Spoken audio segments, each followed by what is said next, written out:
하나님께 영광된 줄 믿습니다. 기도하겠습니다. 하나님 아버지, 이 시간에 저희들 하나님의 말씀 앞에 있습니다. 진리의 말씀 바르게 전하여지고 가르쳐지게 하시고 듣는 자들마다 깨달아지고 믿어지는 은혜가 있도록 성령 하나님, 이 시간 하나님 말씀으로 도우시고 역사하여 주옵소서. 예수 그리스도의 이름으로 기도드리옵나이다. 아멘. 여러분들은 하나님의 지혜와 하나님의 명철에 대해서 어떻게 생각하십니까? 하나님의 지혜와 명철의 그 탁월함을 어떻게 조금이라도 정말 대단하시구나 라고 그렇게 느껴보신 적이 있으신지 모르겠습니다. 저는 종종 하나님의 그 지혜와 명철의 탁월함을 느낍니다. 정말 하나님은 대단하시다. 어떻게 이런 지혜와 이런 명철을 베푸시는 하나님이 되실까? 하늘에 떠 있는 별들을 바라보면서, 또 햇빛과 달빛을 바라보면서, 또 이 세상에 만들어진 하나님이 창조하신 세상을 바라보면서 하나님의 지혜와 명철의 탁월함은 이미 우리가 너무나 익숙해 있다 보니까 잘 깨닫질 못하는 것이지 정말 대단하십니다. 우리 몸을 만드신 하나님을 보면 또 하나님의 지혜와 명철은 탁월합니다. 하나님의 지혜와 명철의 그 탁월함은 끝이 없는 무한한 하나님의 지혜요, 하나님의 명철입니다. 그런데 그 하나님의 지혜와 명철이 하나님에게만 머물고 있다면 약간은 우리와 좀 동떨어진 것으로 여길 수도 있을지 모르겠습니다. 그런데 이 하나님의 지혜와 명철이 하나님께서 사람들에게 주신다는 거예요. 그래서 사람이 하나님의 지혜와 명철을 드러내고 나타낼 때 사람들은 깜짝 놀라는 거예요. 하나님이 베푸신 이 지혜와 명철의 이 세상과 창조되어진 세계 속에 살아가는 사람들은 잘 인식을 못할 수는 있어도 하나님께서 사람들에게 주신 지혜와 명철을 통해 사람들은 또 한 번 놀라는 겁니다. 오늘 본문이 바로 그런 말씀입니다. 오늘 이 요셉을 통해서 바로와 바로의 신하들이 깜짝 놀랍니다. 오늘 37절 말씀에 바로와 그의 모든 신하가 이 일을 좋게 여긴지라. 이 일이라는 것은 장차 있을 바로의 꿈을 요셉이 해석해 주었는데, 그것은 장차 7년 풍년과 7년 기근이 있는데 7년 풍년을 잘 이용해서 7년 기근을 대비해야 한다라는 요셉의 이 말을 들은 바로와 바로의 신하들이 이 요셉의 말을 좋게 여겼다라고 말합니다. 여러분, 여기서 우리는 오늘 이 말씀을 통해서 살펴볼 주제가 하나님의 영에 감동된 사람인데, 하나님의 영에 감동됐다라는 말은 조금 우리가 와닿지 않는 말씀일 수 있습니다. 그런데 이것을 이렇게 바꾸면 훨씬 우리에게 와닿을 수 있는데, 하나님의 지혜와 명철이 있는 사람. 오늘 이 요셉은 하나님의 영에 감동된 사람으로 하나님의 지혜와 명철이 있는 사람입니다. 그래서 하나님이 이 요셉에게 하나님의 지혜를 주고 명철을 주셔서 바로의 꿈을 해석하게 하고, 그리고 그 꿈을 통하여 어떻게 해야 할 것인지를 대응 방안을 이야기해 주는 그런 하나님의 지혜와 명철을 보여줍니다. 이 말을 들은 바로와 그의 모든 신하가 좋게 여겼다. 이 좋게 여기다라는 이 히브리어는 받아들이다라는 말입니다. 요셉의 말 그대로 받아들여 행하다라는 말입니다. 요셉의 말을 받아들였다라는 말은 다른 말로 말하면 요셉이 말한 이 모든 것을 그들이 탁월한 것으로, 탁월한 지혜와 명철로 인정했다라는 말입니다. 우리가 하나님의 지혜와 명철을 가지게 되면 우리는 세상 사람들로부터 인정을 받을 수 있어요. 하나님의 지혜와 명철은 이 세상의 모든 것들을 능가하는 하나님의 지혜와 명철이기 때문에 하나님을 대적하고 불신하는 자들이라 할지라도 하나님의 지혜와 명철 앞에서는 그들이 인정하는 거예요. 오늘 바로와 바로의 신하들은 이미 우상의 그런 신들을 섬기는 문화에 젖어 있는 사람들이에요. 이들은 하나님을 알지 못하는 다신교 사람들입니다. 그냥 히브리 민족이 섬기는 하나의 신 정도로만 이해하는 그 하나님에 대해서 오늘 이 바로와 신하들은 요셉이 말한 모든 것들에 대하여 그의 탁월함을 인정하는 거예요. 여러분, 우리가 하나님의 지혜와 명철을 가지게 되면 세상 사람들로부터 인정받는 자가 되는 줄 믿습니다. 하나님의 지혜와 명철이 있으면 아무리 하나님을 대적한다 할지라도 탁월함에 대해서 어쩔 수가 없는 거예요. 대단하다, 탁월하다라고 인정할 수밖에 없는 그런 하나님의 지혜와 명철이 오늘 요셉을 통해서 나타나고 있는 겁니다. 그런데 오늘 바로가 아주 흥미로운 말을 합니다. 38절에 바로가 그의 신하들에게 이르되 이와 같이 하나님의 영에 감동된 사람을 우리가 어찌 찾을 수 있으리요? 라고 말합니다. 이 말은 이렇게 요셉같이 하나님의 영에 감동되어 하나님의 지혜와 명철을 가진 사람을 우리가 어디서 찾을 수 있고 얻을 수 있겠느냐라는 말입니다. 자, 여러분, 이 말을 조금 거꾸로 뒤집어서 생각하면 하나님의 영에 감동되어 하나님의 지혜와 명철을 가진 자를 찾기가 어렵다는 거죠. 여러분, 우리가 오늘 이걸 좀 고민했으면 좋겠어요. 우리가 살아가는 이 세상은 하나님을 불신하고 대적하는 사람들이 훨씬 많은 세상입니다. 그런데 이 세상에서 사람들이, 하나님을 불신하고 대적하는 사람들이 하나님의 영에 감동된 하나님의 지혜와 명철을 가진 탁월한 사람들을 쉽게 찾아볼 수 있을까 생각해 본다면 그렇지 않다라고 우리는 말하는 겁니다.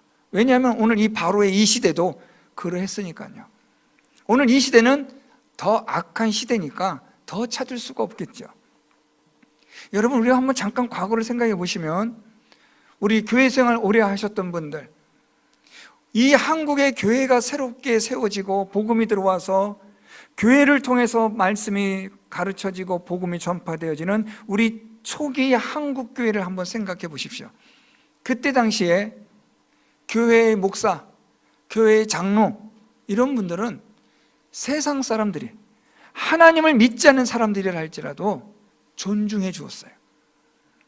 제 기억에 제가 어릴 때 술 마시거나 담배 피는 사람들이 교회 목사님이 이렇게 지나면서 인사하면 피던 담배도 뒤로 감추면서 인사하던 그런 때가 생각이 나요.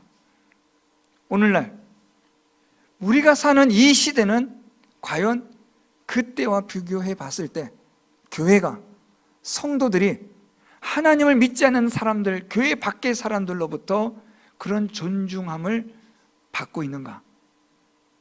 여러분, 그 답은 잘 아시겠죠?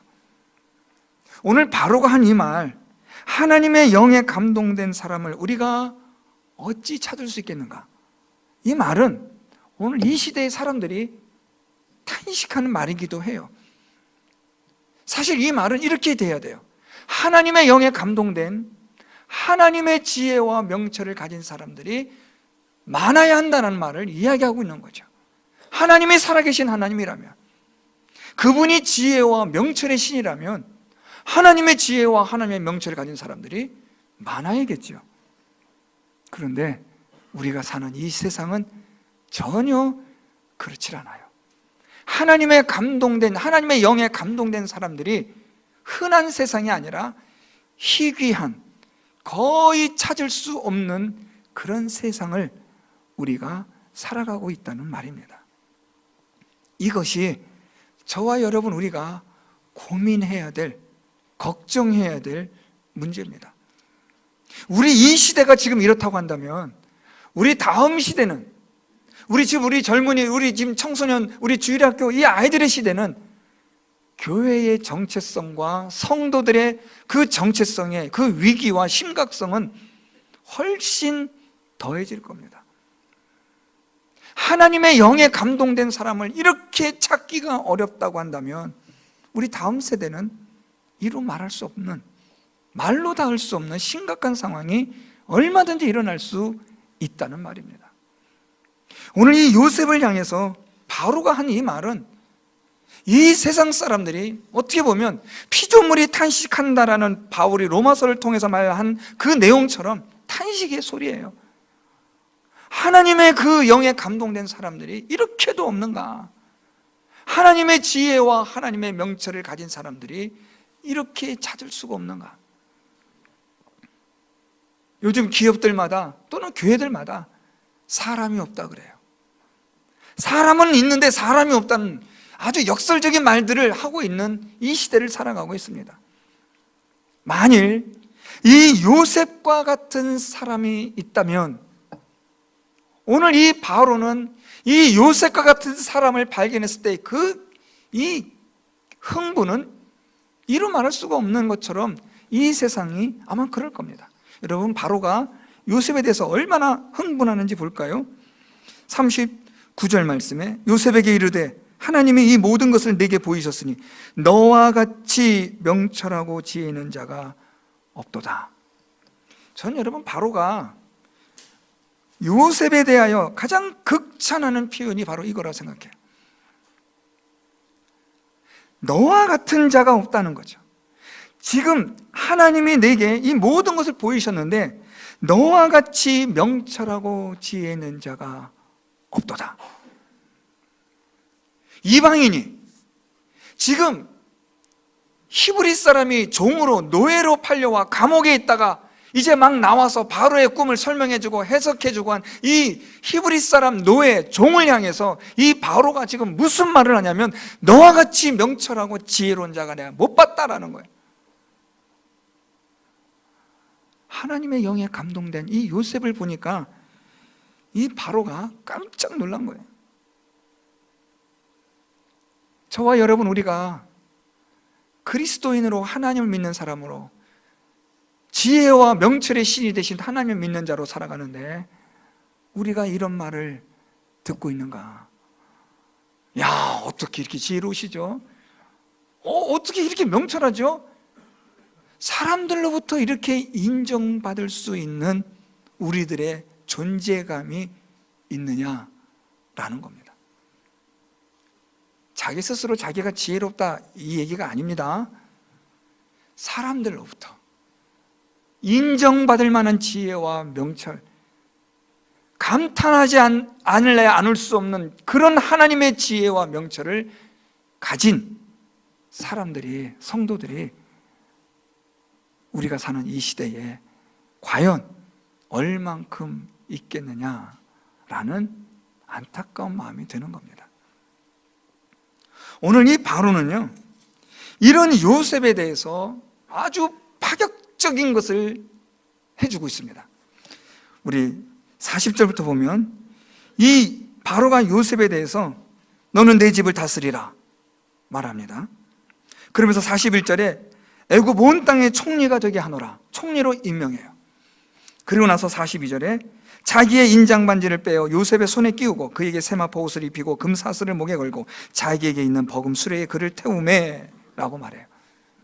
여러분, 이 모든 것은 요셉이 지금 애굽의 2인자, 바로 다음의 2인자가 되었다는 것을 공식적으로 보여주는 거예요. 지금 바로가 이 요셉을 자기 다음으로 최고의 자리로 높여줘요. 그래서 지금 이 요셉은요, 바로로부터 인장반지를 받아. 이 인장반지는 오늘날로 말하면 결제할 수 있는 도장이에요. 바로가 무슨 말 하냐면 내가 너한테 있어서 내가 높은 것이라고 이 보좌밖에 없다. 난 왕이 그냥 명목상 왕이지 모든 건 다 네 마음대로 해라 하고 자기의 모든 왕의 권한과 권위를 위임해 주어요. 그래서 이 바로가 요셉에게 반지도 주고 그리고 그에게 세마포 옷도 입히고 금사슬도 목에 걸어주고 그리고 버금 수레에 그를 태워요. 이 버금 수레라는 말은요, 바로가 행진할 때, 고대의 왕들이 행진할 때 맨 앞에는 왕이 나가고 왕 바로 뒤에는 왕을 이을, 왕좌를 이을 왕세자가 마차를 타고 가요. 그래서 누구나 봐도 우리 왕, 그리고 그 다음 왕 하고 이렇게 백성들이 인식한 그런 퍼레이드가 있어요. 그런데 버금수레라는 말은 바로가 맨 앞에 가고 바로 그 뒤를 따라 요셉이 수레를 끌고 간다는 거예요.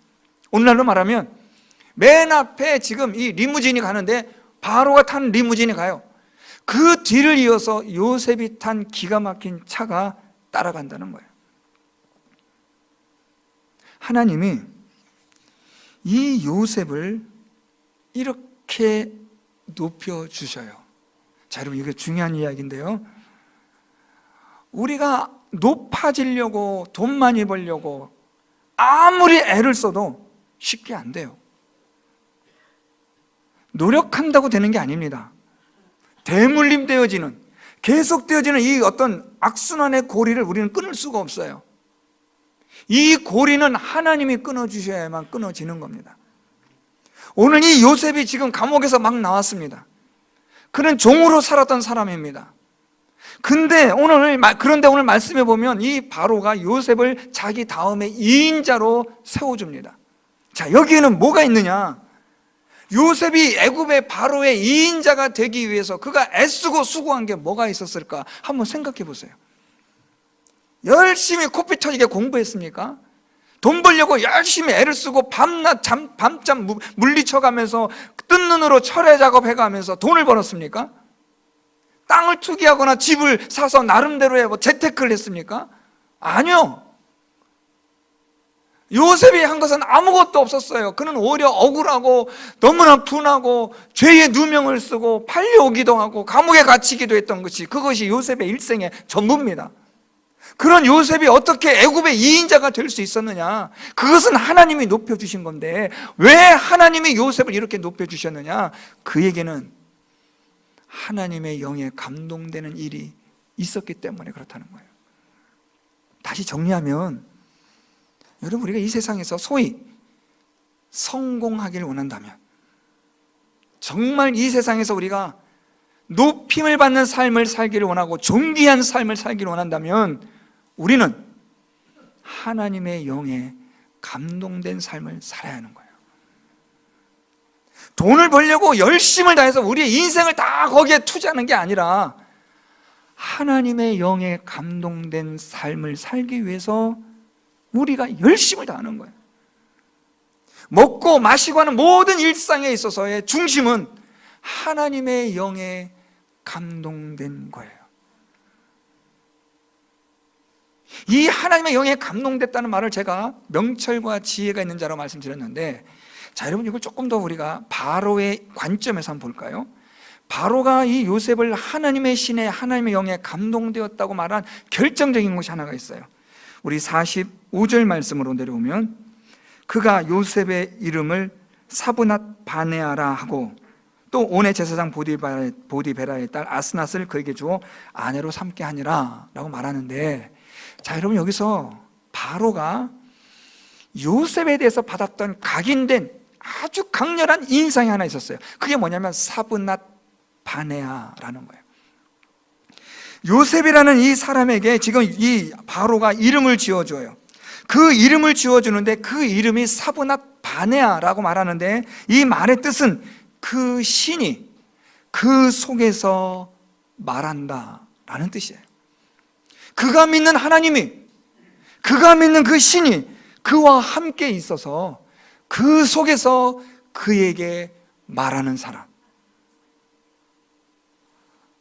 여러분, 제가 이 본문 말씀을 준비하면서 제가 딱 꽂혔던, 제 눈에서 딱 멈췄던 단어가 사브낫 바네아 이 말이에요. 그 속에 하나님의 신이 있어 그 하나님의 신이 그에게 말해주는 사람. 자, 여러분, 바로는 하나님을 몰라요. 믿지 않는 사람이에요. 다신교에 익숙한 사람이에요. 그런데 지금 이 바로가 말하는 이 사브낫 바네아는 우리 신약적 관점에서 보면 뭐예요? 성령으로 충만한 사람, 성령께서 그 안에 역사하시는 사람. 사실 이게 바로가 말한 사브낫 바네아라는, 이방 사람들이 볼 때는 이게 표현이 안 되는 거예요. 성령이 무엇인지도 모르고 성령의 충만함이나 하나님의 지혜와 명철의 충만함을 모르니까 이방 사람들의 관점에서 그가 알고 있는 상식에서 최대한으로 표현한 게 그 속에 그가 섬기는 신이 그에게 말하는 사람. 그런데 여러분, 저는 이 표현이 참 마음에 들어요. 내 마음에 내가 섬기는 하나님이 나에게 말씀하시는 사람. 여러분, 생각만 해도 막 전율 나지 않으세요? 하나님이 내 속에서 나에게 말씀하시는 것이 사람들이 볼 수 있고 나타내질 수 있는 그런 존재감을 요셉이 보여주는 거예요. 이게 지금 바로에게는 아주 강한 인상을 남긴 거예요. 저 요셉은 자기가 믿는 그 신이 그 속에서 그에게 말하고 있다. 여러분, 이 사보낫 바네아라는 말은 경탄과 감탄과 함께 또 하나가 있어요. 두려움이에요. 우리 안에 하나님의 영이 거하시고 성령의 충만한 역사와 하나님 주신 지혜와 명철이 있으면 사람들은 우리를 인정하고 존중할 뿐만 아니라 두려워해요. 야, 저 사람 교회 다니는 사람이야. 조심해야 돼. 라는 두려움이 있다는 거죠. 오늘날 교회가 그렇지 못하고 교회의 성도들이 그렇지 못하다는 말은 하나님의 영에 감동된 자가 없고 하나님의 지혜와 하나님의 명철을 가진 자가 없다라는 것을 증명해 주는 거죠. 슬픈 이야기지만 말입니다. 그렇다고 한다면 우리가 어떻게 하나님의 영에 감동된 자가 될 수 있을까라는 거죠. 이 하나님의 영에 감동된다는 말을 오늘 바로가 말한 명철하고 지혜 있는 자가 없다라고 한 여기에 착안한다면 하나님의 영에 감동된 자는 하나님의 명철과 지혜가 있는 자. 그러면 하나님의 명철과 하나님의 지혜가 있는 자는 누구냐? 우리가 그것은 잠언에 있는 말씀을 생각해 봐야 할 것 같습니다. 잠언 9장 10절에 여호와를 경외하는 것이 지혜의 근본이요 거룩하신 자를 아는 것이 명철이니라. 자, 다시 말하면 하나님의 영에 감동된 사람은 누구냐? 하나님을 경외하는 사람, 하나님을 아는 자. 바로 그 사람이 하나님의 영에 감동된 자요 하나님의 지혜와 명철을 갖는 자라는 말입니다. 하나님을 경외한다라는 말은 우리가 생명의 삶 말씀 통해서 시편을 통해서도 잘 봤겠지만 하나님을 바라며 사랑하며 의지하며 하나님께 순종하는 것을 말하는 것이 경외함입니다. 이 하나님을 경외함은 하나님을 아는 것과 일맥상통합니다. 그래서 하나님을 경외하며 안다라는 말은 곧 하나님의 지혜와 명철이 있다는 말이요 하나님의 지혜와 명철이 있다는 말은 하나님의 영에 감동된 사람이라는 말입니다. 사랑하는 성도 여러분, 우리가 이 세상에 영향력을 미칠 수 있을까요? 있습니다. 우리가 이 세상에 하나님의 명철과 지혜를 나타내어 사람들로 하여금 깜짝 놀랄 정도로 하나님을 두려워할 줄 아는 그런 일을 우리가 할 수 있을까요? 있습니다. 어떻게 해요? 하나님을 경외하여 하나님의 지혜와 명철을 가지게 되면 세상 사람들이 여러분을 주목합니다. 와, 대단하십니다. 어떻게 이런 일을 할 수 있습니까? 믿지 않는 사람들마저 감탄에 맞이하는 일들이 일어나는 겁니다. 오늘 본문하고 그렇게 잘 어울릴지 모르겠지만요, 여러분 혹시 대중가수 션이라는 분을 들어보신 분들 계실 겁니다. 그 부인은 정혜영이라는 부부인데요, 이 션이라는 이 사람이 지금까지 기부하면서 55억을 기부했다고 해요. 이 사람이 계속해서 어려운 사람들을 위해서, 어려운 아이들을 위해서 병원도 짓고 여러 가지 많은 일을 하는 사람이에요. 이 션이라는 가수가 이 일을 시작하게 된 출발점이 하나님이 내게 주신 선물, 나만 가지고 만족할 수 없다, 이 선물을 다른 사람들에게도 나누어 주어야겠다라는 데서 시작했대요. 그래서 이 사람이 아이들을 만들어내는데 사람들이 기가 막히다는 거예요.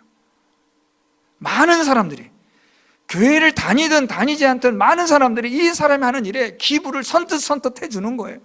수백억의 돈을 모아서 병원을 짓기도 하고요. 우리가 하나님을 경외하고 하나님 앞에서 우리가 그분을 알아가는 그런 삶을 살아가면 하나님은 우리에게 무엇을 주시느냐? 하나님의 영에 감동된 사람에게 지혜와 명철을 주세요. 그 지혜와 명철은 세상 사람들이 보고 깜짝 놀라는 거예요. 내가 지금까지 봤는데 너같이 지혜와 명철한 사람 내가 본 적이 없다. 이런 사람을 우리가 어디서 찾을 수 있겠느냐? 세상 사람들이 그렇게 인정할 수 있는 그런 존재감과 영향력을 우리도 할 수 있다는 거예요. 출발점은 하나님을 경외함에서부터 시작하는 거예요. 사랑하는 성도 여러분, 저는 여러분들이 우리 교회가 이 지역사회에 하나님을 모르고 불신하는, 하나님을 대적하는 이 도시에, 이곳에 하나님의 교회를 하나님이 세우셨는데 이젠 우리의 영향력이 나타나야 된다고 생각합니다. 하나님을 경외함으로, 그분을 알므로, 하나님의 지혜와 명철을 가지고 오늘 이 땅에 이곳에서 하나님의 지혜와 명철을 나타내고 드러내는 여러분들이 되셔서 네가 믿는 그 신이, 너의 하나님이 내 속에서 말씀하시는구나, 이렇게 인정받을 수 있는 저와 여러분 우리가 될 수 있기를 바랍니다.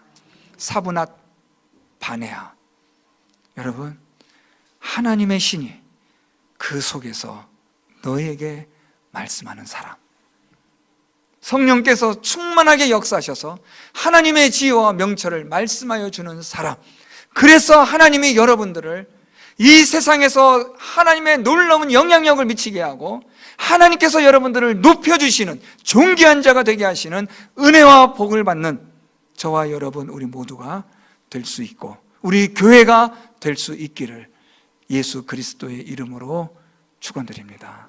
말씀을 생각하며 함께 통성으로 기도하겠습니다.